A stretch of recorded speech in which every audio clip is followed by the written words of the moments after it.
হুম, কাকরোল, এটা আবার কি খায়? ধ্যাৎ। আসেন আজকে কাকরোলের নকশা চেঞ্জ করে ফেলবো, এটা দেখলেই সবার মেজাজ গরম হয়ে যায়। তাই আজকে এমন একটা রান্না করব, এটা যে কাকরোল কেউ বুঝতেই পারবে না। রোলগুলো কুচি কুচি করে কেটে ভালো করে লবণ দিয়ে মেখে ধুয়ে নিব।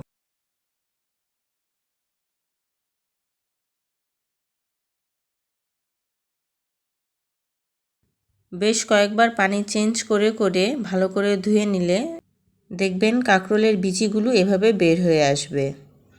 আর এই বিচির জন্য অনেকেই কাকরোল খেতে চায় না। তারপর একটা বাটিতে চালের গুঁড়া, হলুদ, মরিচ, লবণ দিয়ে ভালো করে পানি দিয়ে একটা ব্যাটার তৈরি করে নিব।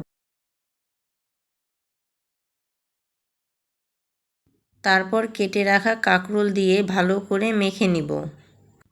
কড়াইয়ে তেল দিয়ে হালকা গরম করে ছোট ছোট বড়ার শেপে দিয়ে দিব।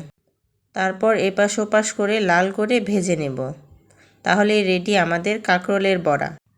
আপনি যদি নাম না বলেন তাহলে কেউই বুঝতে পারবে না যে এটা কাকরোল। খেতে কিন্তু বেশ দারুণ। আপনারাও বানিয়ে ট্রাই করবেন এবং জানাবেন আপনাদের কেমন লাগলো।